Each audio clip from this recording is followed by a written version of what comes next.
Continuing the conversation with Rob Shroeder, CEO of Steerbridge Strategies. And now we're discussing the validity advice veterans get when they transition and go seek a job, because often they spend lots of money implementing this advice. So Rob, let me turn to you first, because I have a bunch of questions. What are something you think veterans are told which is really not accurate as you go through the hiring process? So I'd say, first off, again, appreciation for what you're doing here. The number one piece of advice I'd have for veterans is they don't need to pay for anything. You do not need to pay for anything out there, whether it's your resume. Just make it your resume. And no two resumes should look alike. They should look like you. And so no one externally can do that for you like you can. So you're going to have to put the blood, sweat, and the tears into it. You're also going to have to get some thick skin, because everybody will have some comments as you go through the editing process. I must have written 1,000 resumes. And it wasn't just customizing it for each one. It was like I was constantly tweaking my own resume.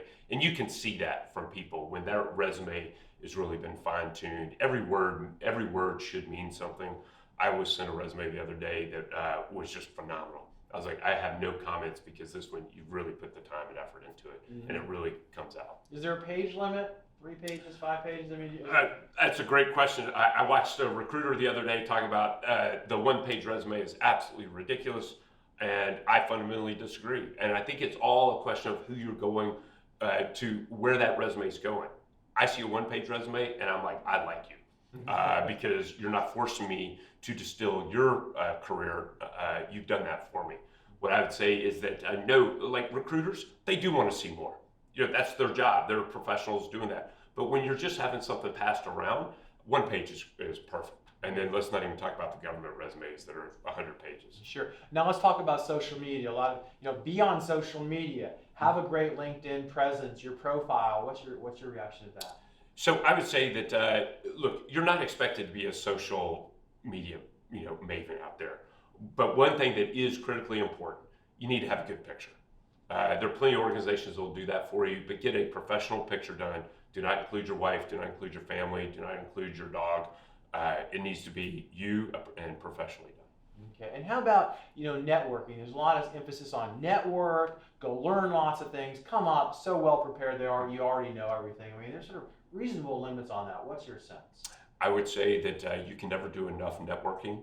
And I would say, I listened to a podcast the other day talking about veterans in transition, and Herman Bowles from a big West Point grad, and he's been on numerous boards, chair at USA, talks about it's not networking, it's connecting. And that's really what we're better about as a veteran community, is connecting, because that means it's a two-way street.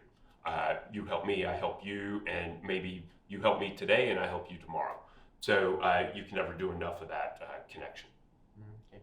Final sort of thoughts, any other myths or things? Yep. So I would say one myth that's out there, and I would say this is probably the best advice I can give, is that when you are looking for a job, you're going to get hired not on what you've done in your past, but the value you're going to deliver for the organization or company that you're trying to get hired by. And that's the key. So your past gets you to this point, but the interview is all about the future and how are you going to deliver value for the organization moving forward. Okay, and you're on LinkedIn if people want to learn more? Yep, absolutely, with a nice professional photo on LinkedIn. And so you can reach out to connect with me. Happy to help with any advice or any help.